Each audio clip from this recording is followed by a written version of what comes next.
आप देख रहे हैं उर्दू मिज़ाह का सबसे बड़ा आर्काइव तंज़ो मिज़ाह।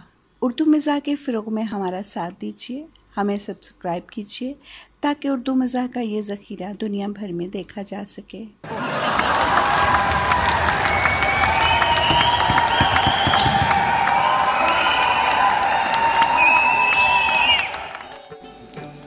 मेरी गली में 3 कुत्ते ऐसे हैं जिनसे मैं बहुत डरता हूँ।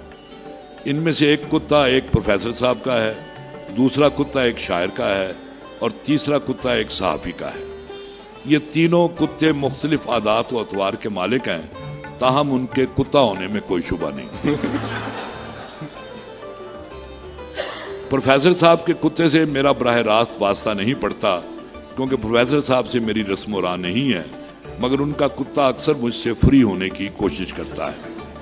वो इस तरह कि जब मैं प्रोफेसर साहब के घर के सामने से गुजरता हूँ तो वो बंद गेट के निचले हिस्से से अपनी थूथनी बाहर निकालकर मुझ पर भौंकता है। बिलावजह भौंकने वाले कुत्ते मुझे अच्छे नहीं लगते, चुनाचे मैं चलते चलते रुक जाता हूँ, जिस पर उसकी बेबसी देखने के काबिल होती है, क्योंकि उसके गले में जंजीर है और गेट बंद होता है।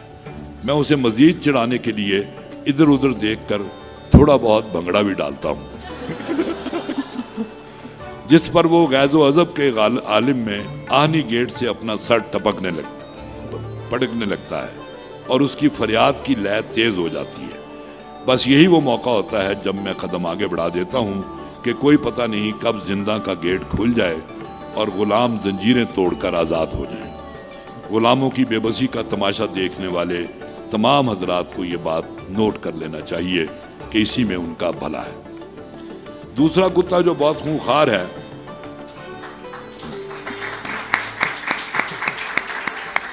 ये मेरे शायर दोस्त का है। ये भी गेट के अंदर की तरफ बंधा होता है। अच्छा, ये उस जमाने का है जब ये मोबाइल नहीं होते थे PTCL पे। हाँ, खुदा का मेरा फ़ोन अक्सर ख़राब रहता है और अक्सर अपने इस शायर दोस्त की तरफ फ़ोन करने जाता हूँ और ये कुत्ता अक्सर मुझ पर भौंकता है। ये गालिबन जर्मन शेपर्ड है। जब मैं घंटी बजाता हूँ तो उसकी हरकत और सकनात से लगता है कि मुझसे अगर ज़रा सी भी चूक हुई तो वो मुझे चीर फाड़ कर खा जाएगा। मगर इस कुत्ते में खूबी ये है कि जब वापसी पर मैं अपने शायर दोस्त के हमरा उसके करीब से गुजरता हूँ तो उसके चेहरे पर बला की ताबेदारी होती है। वो ना सिर्फ ये कि मुझ पर भौंकता नहीं, बल्कि इन लम्हों में वो कुत्ते से भीगी बिल्ली बन जाता है। इससे 2 तरह के ख्यालात मेरे दिल में आते हैं। एक तो ये कि मालिक के साथ देखकर उसे इत्मीनान हो जाता है कि बंदा ठीक है, या फिर ये सोचता है कि अगर खुद घर का मालिक साथ मिला हुआ है तो क्या भौंका जाए।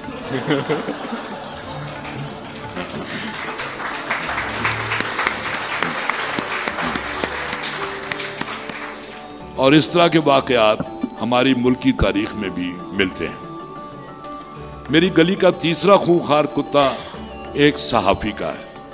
ये साहब मेरे कुलीग हैं और पुराने दोस्त हैं। जब ये सुबह दफ्तर जाने लगते हैं तो मैं अपना कॉलम उनके सुपुर्द कर देता हूँ कि एडिटर साहब को दे दें। उनका कुत्ता मेरे कदमों की आहट पहचानता है, चुनाचे मेरी घंटी बजाने से पहले वो भौंकने लगता है कि हट जाओ, मुझे इस शख्स से निबड़ने दो। दरी असना मेरा ये दोस्त गेट का छोटा दरवाज़ा खोलता है, जिस पर वो अपनी तवज्जो मेरी बजाय अपने मालिक की तरफ मबजूल करता है और पहले से ज़्यादा ज़ोर शोर से भौंकने लगता है। मेरे ख्याल में ये कुत्ता अपने मालिक को ये तासुर देता है कि वो ड्यूटी के दौरान अपने मालिक की भी परवाह नहीं करता।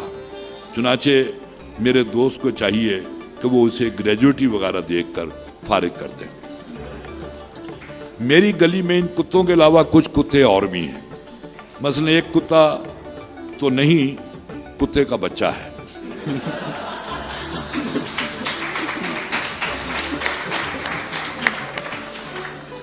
ये बेचारा एक टांग से माजूर है और घिसट घिसट कर चलता है, मगर कुत्ता तो आखिर कुत्ता होता है। चुनाचे 1-2 दफ़ा मौसूफ भी मुझ पर भौंके हैं, मगर मैं हर ऐरे गैरे से डरने वाला नहीं हूँ।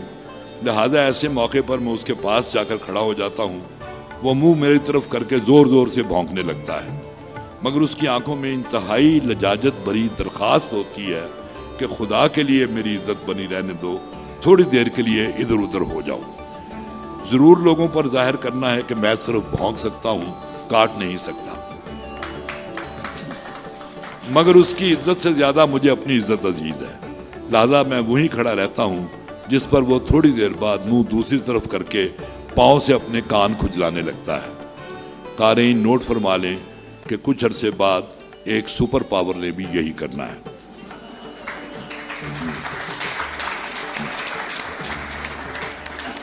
इन कुत्तों के अलावा कुछ आवारा कुत्ते हैं जो गली में वैसे ही फिरते रहते हैं।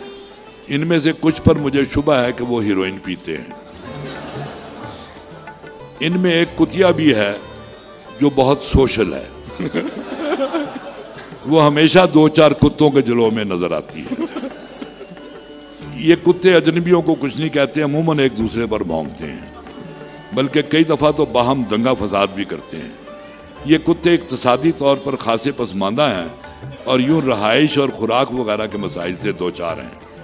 नीज बीमार पड़ जाएं तो उन्हें दवा तक नहीं मिलती, जिसके नतीजे में ये झुंझलाहट का शिकार रहते हैं। चुनाचे ये अपना सारा गुस्सा एक दूसरे पर निकालते रहते हैं। ये कराची के बारे में नहीं है, ना किसी और शहर के बारे में है। मैंने इनमें से एक कुत्ता मुझे बहुत अच्छा लगता है। ये कुछ ज्यादा ही शरीफुन नफ्स किस्म का कुत्ता है। मैंने 2-4 दफा उसे अपने घर के बाहर बैठे देखा और वो भी कुछ इस तरह के थोथनी ऊपर को उठाई हुई है, चेहरे से यतीमी बरस रही है और लग रहा है जैसे दे जा सखिया राय खुदा तेरा अल्लाह ही बूटा लावेगा कह रहा है। चुनाचे एक दिन मैंने अंदर से बचा कुचा लाकर उसके सामने डाल दिया। उस दिन से ये रोजाना दरवाजे के बाहर बैठा मेरी राह तकता रहता है। जब मैं उसे नजर आता हूँ तो वो फौरन अपनी दुम हिलाने लगता है और पाँव चाटने के लिए बेकरार दिखाई देता है। प्रोफेसर साहब और सहाफी की कोठियों में बंधे कुत्ते मुझे अच्छे नहीं लगते कि वो मुझे कुछ नहीं समझते, जबकि ये कुत्ता मुझे अच्छा लगता है और इस कुत्ते को मैं अच्छा लगता हूँ। शायद इसलिए कि हम दोनों एक दूसरे की ज़रूरत हैं और वो यूं कि हुक्मरानों की तरह मैं भी बहुत खुशामद पसंद हूँ। चुनांचे मुझे एक पाँव चाटने वाला चाहिए और गली का ये कुत्ता मुझे मिडिल क्लासिया लगता है जो मेरी कोठी के मेन गेट के बाहर खड़ा है और अंदर आना चाहता है।